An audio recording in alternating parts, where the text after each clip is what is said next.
शंकराचार्य अवमुक्तेश्वरानंद को लेकर बहुत बड़ी खबर सामने आई है। जी हां, दैनिक भास्कर के गुप्त कैमरों में जो बातें रिकॉर्ड हुई हैं वो भाजपा और आरएसएस के वर्तमान अमृतकाल का पूरा कच्चा चिट्ठा सामने रखती हैं और बताती हैं कि बीजेपी आरएसएस के लिए कोई जाति, कोई धर्म, कोई विचारधारा मायने नहीं रखती फायदे के आगे। जिस चीज में फायदा है वही इनके लिए कायदा है और जो चीज इन्हें नुकसान पहुंचा सकती है वो व्यक्ति विशेष हो, जाति हो, धर्म हो, विचारधारा हो, उन सब की इनसे दुश्मनी हो जाती है। आपको याद होगा शंकराचार्य अवमुक्तेश्वरानंद को लेकर हाल फिलहाल में कितना सारा बवाल मचाया गया। राम मंदिर प्राण प्रतिष्ठा कार्यक्रम को लेकर चारों शंकराचार्यों ने बायकॉट किया, कहा कि ये शास्त्रों के अनुसार नहीं हो रहा है, आधे अधूरे मंदिर में नहीं होना चाहिए। तभी से वो बीजेपी आरएसएस के निशाने पर नजर आ रहे हैं। इसके बाद हमने देखा जब कुंभ में भगदड़ हुई तो शंकराचार्य ने खुलेआम भाजपाई सत्ता को चुनौती दी, सवाल उठाए, जिम्मेदारी लेने को कहा, जवाबदेही तय करने को कहा। तब भी पूरे के पूरे भाजपाई सिस्टम और आरएसएस के लोगों ने खुलकर इनका विरोध किया। अभी हाल ही में प्रयागराज मेले के दौरान शंकराचार्य की पालकी को रोका गया।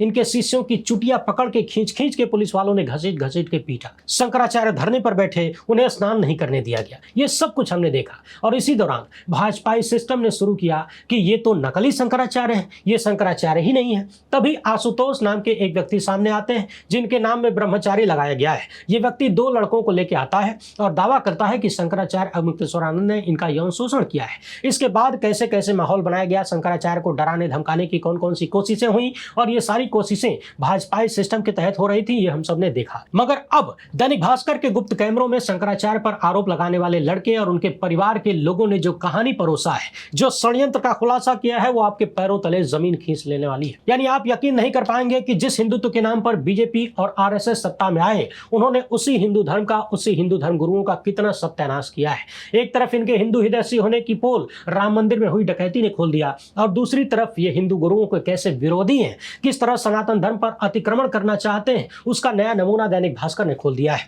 यौन शोषण का आरोप लगाने वाले लड़के और उनके पिता तथा चाचा ने पत्रकार को खेत में ले जाके जो कहानी बताया है वो आप सभी को एकदम कान और ध्यान लगा के सुनने लायक है। आशुतोष ब्रह्मचारी, जो कि पहले आशुतोष पांडे हुआ करते थे, ये व्यक्ति राम भद्राचार्य का शिष्य बताया जाता है। बाकी राम भद्राचार्य वही है जो नरेंद्र मोदी के बेहद करीबी है, भाजपा और आरएसएस की बहुत करीबी है। ये इतने बड़े ज्ञानी है कि दूसरे धर्म और दूसरी जाति को तो छोड़िए, ब्राह्मणों में भी नीच और उच्च खोजते हैं। अब सोचिए कि जो ब्राह्मणों में भी नीच ऊंच खोजता हो, जो अपनी जाति को भी पूरी तरह से स्वीकार न कर पाता हो, उनके लोगों को वो अन्य जातियों के बारे में, अन्य धर्मों और समुदायों के बारे में क्या सोचता होगा। बहरहाल शंकराचार्य अवमुक्तेश्वरानंद ने बीजेपी आरएसएस के सनातन अतिक्रमण को बार बार चुनौती दिया। मामला गौरक्षा का हो, राम मंदिर का हो या फिर कुंभ का, यही कारण है कि भाजपा सिस्टम और आरएसएस का षड्यंत्र बार बार उन्हें निशाना बनाता है। आपको याद होगा ये मामला कितना प्रचलित हुआ था। दैनिक भास्कर लिखता है कि संगम किनारे एक टेंट से मंत्रों की आवाज आ रही थी। कुछ घंटे बाद यज्ञ पूरा हुआ। आशुतोष ब्रह्मचारी ने 2 बटुकों को बुलाया,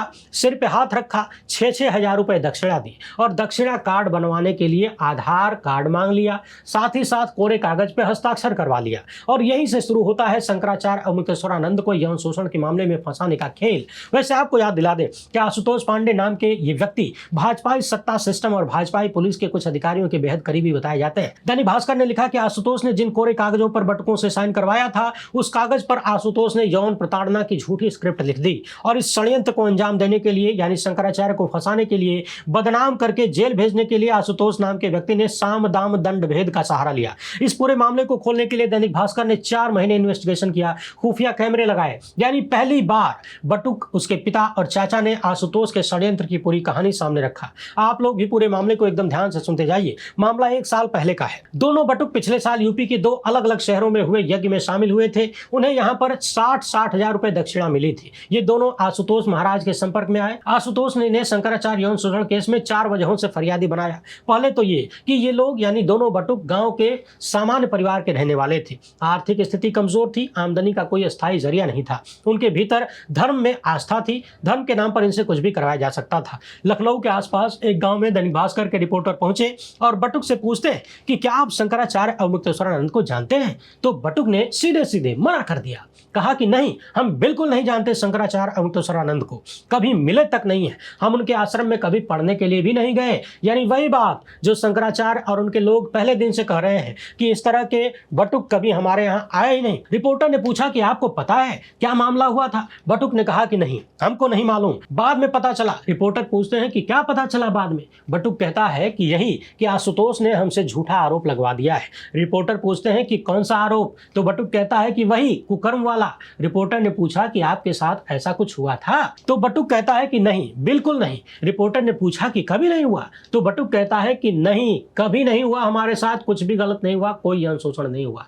रिपोर्टर ने पूछा कि आशुतोष अपने साथ आपको कैसे ले गए? बटुक जवाब देता है कि हम उनके यहाँ यज्ञ करने गए थे, प्रयागराज बुलाया गया था कि कोई जान पहचान वाले हैं, उनके यहाँ प्रोग्राम है, तुम 2 लोग चले आओ। मैं और एक अन्य बटुक चले गए।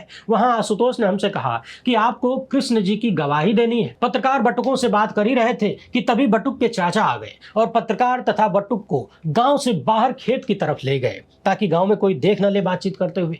रिपोर्टर ने बटुक के चाचा से पूछा कि आशुतोष के आश्रम में आपका भतीजा कब गया था?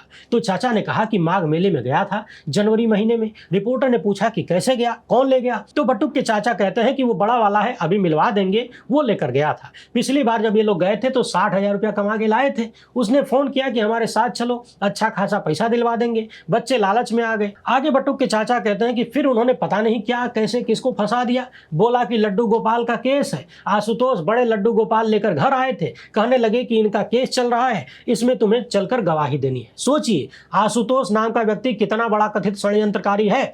ये बकायदा लड्डू गोपाल की मूर्ति लेकर गया था कि देखो, देख के बच्चे प्रभावित हो जाएं, धर्म के नाम पर उनको बरगला लिया जाए। कहा गया कि देखो यही है लड्डू गोपाल, इन्हीं का केस चल रहा है, तुमको इनके पक्ष में गवाही देनी है। अब बच्चे को क्या मालूम कि लड्डू गोपाल की गवाही देनी है या किसकी देनी है। तभी पत्रकार से बटुक बताता है कि आशुतोष ने हमें लालच दिया था कि मथुरा में मंदिर और मकान दे देंगे, आराम से रहना। यानी सोचिए कि किस तरीके से पहले ब्रेन वॉश किया गया। दैनिक भास्कर लिखता है कि पहले शाम लगाया गया, फिर दाम दिया गया, लालच दिया गया कि मथुरा में तुमको मंदिर बनवा कर दे देंगे, मकान दे देंगे, आराम से रहना। रिपोर्टर पूछते हैं कि कितने पैसे मिले? बटुक ने कहा कि 6,000 रुपया। आगे रिपोर्टर ने पूछा कि क्या आशुतोष ने कभी किसी अधिकारी का नाम लिया था? तो बटुक कहते हैं कि नहीं। रिपोर्टर ने पूछा कि क्या आशुतोष ने कहा था कि आप ये बयान दे दोगे तो आपको कुछ देंगे? बटुक ने कहा कि आशुतोष बोले कि यहाँ यानी मथुरा में तुमको रहने के लिए जगह दे देंगे, मंदिर बनवा देंगे, घर बनवा देंगे, तुम कृष्ण जी की गवाही दे दो। यानी तुम गवाही दे दो, तुमको मथुरा में रहने खाने की सारी व्यवस्था करा देंगे। पिता से बातचीत में रिपोर्टर ने पूछा कि क्या हुआ था? तो बटुक के पिता कहते हैं कि हमारा इन सब से कोई लेना देना नहीं है, बस कोई ऐसा आदमी हमें मिल जाए जो सुरक्षित यहाँ से निकाले, हमें फिर यहाँ पर सुरक्षित छोड़ दे, तो जो सच है हम सबको बता देंगे। ये हमारा लड़का है, इस बेचारे को फंसा दिया गया। बटुक ने कहा कि हम लोग परीक्षा दे रहे थे और आशुतोष ब्रह्मचारी ने हमको उठवा लिया। रिपोर्टर ने पूछा कि क्या आप आशुतोष के पास रहे? बटुक ने कहा कि हाँ, हम यज्ञ में गए थे। बटुक के चाचा कहते हैं कि दक्षिणा कार्ड के लिए इन्होंने जो आधार कार्ड दिया था उसी से आशुतोष और अन्य लोगों ने सारे कांड की षड्यंत्र को रचा है। रिपोर्टर ने पूछा कि एफआईआर में लिखा है कि आप शंकराचार्य जी के यहाँ पढ़ते थे, उन्होंने आपके साथ गलत काम किया, कुकर्म किया, वो आपको अपने साथ सुलाते थे, क्या ऐसा हुआ था? बटुक ने कहा कि नहीं, हम उनके यहाँ कभी नहीं गए। बटुक के चाचा कहते हैं कि जब हम वहाँ गए ही नहीं थे तो झूठ कैसे बोलते? हमको भी भगवान के यहाँ जाना है भाई, लेकिन इतना था कि हमें अपनी जान बचानी थी। ये बच्चा पहली बार प्रयागराज गया, ये पैसे के कारण या कहिए कि किसी और लालच में आ गया। रिपोर्टर पूछते हैं कि क्या आशुतोष ने आरोप लगवाया कि उनके साथ गलत हुआ? बटुक के चाचा ने कहा कि हाँ, आशुतोष ने झूठा आरोप लगवाया। इसके बाद रिपोर्टर पूछते हैं कि क्या आपसे कोई पैसे का लालच दिया गया था? तो पिता ने कहा कि हाँ, 21,000 रुपया दक्षिणा के बारे में बताया गया था। बटुक ने इस बातचीत में यह भी बताया कि स्कूल के बाहर 2 लड़के भेजे गए थे जब हम लोग स्कूल में परीक्षा दे रहे थे। उन लोगों ने मुझे और मेरे पापा को जबरदस्ती मोटरसाइकिल पर बिठाया और एक होटल में ले गए। वहाँ स्कॉर्पियो आई और हमें लखनऊ ले गए। एक तरह से उन्होंने 4-5 दिन हमें किडनैप करके रखा। हमारा मोबाइल ले लिया गया, कमरे में बंद कर दिया गया। 2-3 कमरों के अंदर हम रोते रहते थे। वहाँ पुलिस वाले थे, उन्हीं के पास जाकर रोए कि बाबूजी हमें जाने दो, नहीं तो हम फांसी लगा लेंगे। तब जाकर उसने हमें वहाँ से अपनी पर्सनल गाड़ी से घर भेजा। रिपोर्ट कहती है कि आशुतोष को यह अंदाजा था कि बटुक या उसका परिवार पीछे हट सकता है, उसका षड्यंत्र कमजोर ना हो, इसलिए उसने धोखे से पहले ही सादे कागज पर दोनों बटुकों से साइन करवा लिया था। फिर उन कागजों पर यौन शोषण के बयान खुद लिख दिया। रिपोर्टर ने पूछा कि एफआईआर में है कि कुंभ के दौरान आप प्रयागराज में थे, बटुक ने कहा कि नहीं, हम कभी नहीं गए थे। रिपोर्टर ने पूछा कि फिर कुकर्म जैसी बात कहां से आ गई, कैसे लिखी गई? तो बटुक बताते हैं कि आशुतोष ने खुद ही लिख दिया था सादे पन्ने पर, जो सादे पन्ने पर हमसे हस्ताक्षर करवाया था दक्षिणा कार्ड बनवाने के नाम पर, उसी सादे कागज पर सारी कहानी आशुतोष ने खुद लिखा। रिपोर्टर ने पूछा कि क्या आपने एफआईआर पढ़ी है? तो बटुक कहते हैं कि नहीं। तो कुल मिलाकर समझने वाली बात यह है कि पुलिस अभी इस मामले की जांच कर रही है, चार्जशीट अभी पेश नहीं हुई है, शंकराचार्य से कोई पूछताछ भी नहीं हुई है। शंकराचार्य के शिष्य ने इस केस को झूठा बताते हुए कोर्ट में शिकायत भी किया है। आगे की सुनवाई 28 जुलाई को है। मगर जरा सोचिए कि ये किस हद का षड्यंत्र है। किडनैपिंग होती है तो वहां पुलिस वाले भी होते हैं। इस बारे में जब दैनिक भास्कर ने आशुतोष से सवाल किया तो आशुतोष का कहना है कि कोर्ट में बयान हुआ है, जिस समय बयान हुआ बटुक के माता पिता मौजूद थे, हम किसी के साथ जबरदस्ती क्यों करेंगे? अब जो भी है माननीय न्यायालय तय करेगा, मैं इसमें कुछ भी अपनी तरफ से नहीं कहूंगा। अब आप दर्शक जरा सोचिए कि हिंदुओं के सर्वोच्च गुरु के खिलाफ भाजपा आरएसएस के लोगों ने, उनके दुलारों ने उनकी सत्ता के भीतर कैसा षड्यंत्र किया है, कितना गहरा षड्यंत्र हुआ है। जिन लोगों ने हिंदुत्व के नाम पर सत्ता पर कब्जा किया, हिंदू खतरे में है का नारा दिया, आज क्या ये नजर नहीं आ रहा कि उन्हीं लोगों की वजह से हिंदू खतरे में आ गया है? जरा पता लगाइए कि पिछले 12 साल में इस देश के मुसलमानों ने या किसी भी अन्य धर्म समुदाय के लोगों ने क्या इस तरह हिंदुओं के सर्वोच्च गुरुओं के खिलाफ कुछ किया? क्या उन्होंने किसी मंदिर पर अटैक किया, पैसे चुराए, सोना चांदी चुराया? कोई ऐसा षड्यंत्र किया हो तो बताइए। उल्टा यही शंकराचार्य जब गौरक्षा के लिए यात्रा कर रहे थे तो यात्रा के बाद इन्होंने कहा कि इस देश के मुसलमानों ने गौरक्षा के मुद्दे पर इनका पूरा समर्थन किया, इनका साथ दिया, लेकिन बीजेपी आरएसएस वालों ने नहीं दिया। कहां तो कहानी बनाई जा रही थी, डराया जा रहा था कि हिंदू खतरे में है मुसलमानों से, और यहां तो पूरा का पूरा हिंदू समाज बीजेपी आरएसएस के षड्यंत्रों से खतरे में नजर आने लगा है। कहीं खोज खोज के मंदिरों को लूटा जा रहा है, कभी इस मंदिर में चोरी, कभी उस मंदिर में डकैती, कहीं हिंदुओं के सर्वोच्च पद पर बैठे गुरुओं के खिलाफ छोटे छोटे बच्चों को बरगला के, लालच दे के, झूठ बोल के फर्जी केस करवाए जा रहे हैं ताकि शंकराचार्य भाजपाई सत्ता को चुनौती न दे सके, सवाल न कर सके। ये लोग राम मंदिर के नाम पर चाहे जितना लूट लें, डकैती डाल लें, कोई बोलने वाला न रहे। याद करिए कि जब अधूरे बने मंदिर में प्राण प्रतिष्ठा कार्यक्रम हो रहा था, उस वक्त यदि शंकराचार्य ने गलत के खिलाफ आवाज नहीं उठाया होता तो भाजपाई प्रोपेगेंडा कितना बड़ा हो जाता, लेकिन शंकराचार्य ने भाजपा के गुब्बारे में छेद कर दिया। इस बात की खुन्नस बीजेपी आरएसएस को लगातार है। इसी तरह कुंभ मेले में भगदड़ हुई, न जाने कितने लोगों की मौत हो गई, आज तक आंकड़ों पर संदेह होता है। कई घंटे तक तो यूपी के मुख्यमंत्री ने माना ही नहीं कि कुछ हुआ है, और जब शंकराचार्य खुलकर बोलने लगे, सवाल करने लगे, तो उनको अपमानित करने का षड्यंत्र किया गया। उसके बाद अब ये कहानी, भास्कर की स्टेट इन्वेस्टिगेशन टीम ने खुफिया कैमरों पर जो चीजें रिकॉर्ड किया है वो बीजेपी आरएसएस का पूरा चरित्र चित्रण है। बहुत सारे लोगों के मन में सवाल आ सकता है कि ये आशुतोष बीजेपी आरएसएस के आदमी हैं, ये कैसे हो सकता है? तो समझने वाली बात यह है कि यदि आज 12 साल बाद भी आप इस सवाल में उलझे हैं तो फिर आपका कुछ नहीं हो सकता। आशुतोष नाम के ये व्यक्ति रामभद्राचार्य के चेले बताए जाते हैं, और आशुतोष नाम का यह व्यक्ति पहले से ही हिस्ट्री सीटर भी है। एक से बढ़कर एक अपराध करने के मामले इस व्यक्ति पर दर्ज हैं, और फिर ऐसे व्यक्ति को लगाया गया शंकराचार्य को बदनाम करवाने के लिए, कथित रूप से। अब मेरी उस लाइन को याद करिए जो मैं पिछले कई साल से दोहरा रहा हूं कि जो व्यक्ति जिस चीज के लिए जितना ज्यादा कट्टरपन दिखाता है, वो व्यक्ति उसी चीज का उतना खतरनाक नुकसान करता है। बीजेपी आरएसएस और वीएचपी जैसे संगठनों ने, बजरंग दल जैसे संगठनों ने पिछले कुछ वर्षों में सनातन धर्म के लिए कितनी कट्टरता दिखाया। राम के नाम पर किसी की हत्या कर दो, मॉब लिंचिंग कर दो, मस्जिद पर चढ़ जाओ, मुसलमानों को मारो, वो इस बात का स्पष्ट प्रमाण है कि ये लोग सबसे ज्यादा नुकसान हिंदुओं का ही करेंगे। और देखिए, करके दिखा दिया। आज पूरी दुनिया में राम मंदिर की डकैती की चर्चा हो रही है, तो इसमें अपमान किसका है? अंधभक्त भले कह दें कि हिंदू के मंदिर से हिंदू का चढ़ाया हुआ पैसा हिंदू ने चुरा लिया तो क्या हुआ,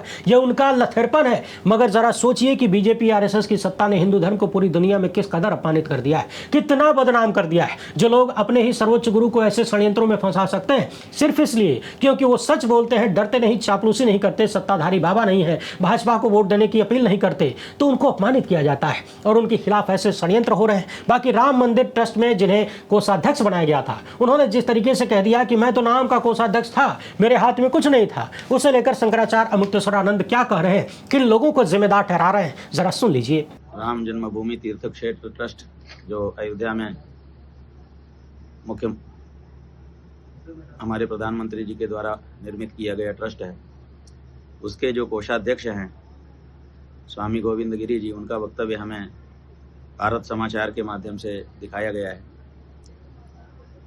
ये देखिए, वो दिखा दीजिए ऐसे पलट, ये देखिए, ये वो वक्तव्य है, नीचे भारत समाचार का लोगो लगा हुआ है।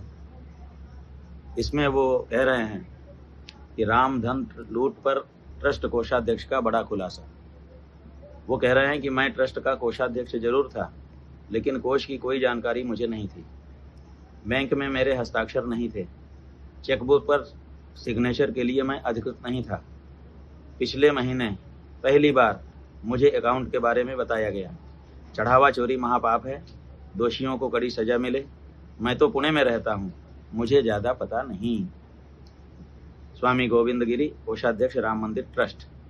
ये जो भारत समाचार के माध्यम से ये समाचार हम लोगों के सामने आया है, ये बड़ा चौंका देने वाला है। इसका मतलब है कि जितने भी ट्रस्टी बनाए गए थे, उन ट्रस्टियों को कोई अधिकार नहीं दिया गया था। हमने पहले ही आपको बताया था कि जब पहली बैठक हुई थी पराशरन जी के घर में इस ट्रस्ट की, उसी पहली बैठक में जो स्वामी नृत्य गोपाल दास जी महाराज इस ट्रस्ट के अध्यक्ष बनाए गए थे, उनके हस्ताक्षर करने का अधिकार उनसे पहली ही बैठक में छीन लिया गया था। और ये कहा गया था कि अब ये हस्ताक्षर इनकी ओर से कोई दूसरा जो उनका विश्वस्त व्यक्ति था, चंपत राय या जो अनिल मिश्रा को वो अधिकार दे दिया गया। इसका मतलब है कि पहली ही बैठक में जो संतों के नाम पे नृत्य गोपाल दास जी को इस ट्रस्ट में शामिल किया गया था, वो केवल दिखावा था। वास्तव में उनको भी कोई अधिकार दिया नहीं गया था। हम लोग समझते थे कि चलो दूसरे एक संत गोविंद गिरी हैं, लेकिन अब उन्होंने भी ये रहस्य उद्घाटन कर दिया है कि उनको भी हस्ताक्षर करने का कोई अधिकार कोषाध्यक्ष के रूप में नहीं था, न चेकबुक पर उनके हस्ताक्षर होते थे।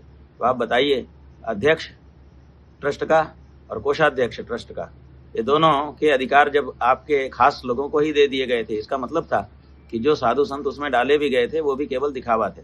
वास्तव में आपके एक दो लोग जो आपके विश्वस्त थे वही इस ट्रस्ट को चलाते थे। इसलिए नरेंद्र मोदी जी, आप ट्रस्ट में जो कुछ हुआ है उसकी जिम्मेदारी से बच नहीं सकते, और आपके जो मुख्यमंत्री जी हैं आदित्यनाथ जी, वो भी नहीं बच सकते, क्योंकि उन्हीं के प्रदेश में उन्हीं की नाक के नीचे ये सब हो रहा था। जब गोली चली उसके जिम्मेदार मुलायम सिंह थे मुख्यमंत्री के रूप में, तो चोरी हुई तो उसके जिम्मेदार आदित्यनाथ मुख्यमंत्री के रूप में क्यों नहीं हो सकते हैं? और जबकि दो डबल इंजन की सरकार है, डबल इंजन तो एक ही दिशा में खींच रहा है ना गाड़ी को, इसका मतलब दोनों इंजन मिल के काम कर रहे हैं।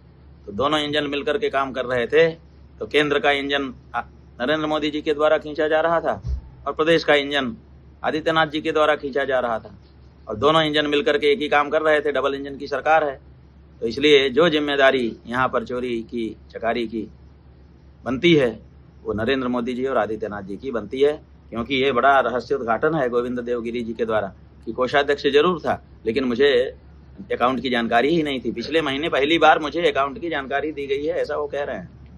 बड़ा आश्चर्य, क्या कर रहे थे आप लोग? धर्म की जगह को किस तरह से अपने स्वार्थ के लिए आप लोग उपयोग कर रहे थे, ये रहस्य उद्घाटन अब धीरे धीरे हो रहा है और जनता देख रही है। राम राम, राम राम।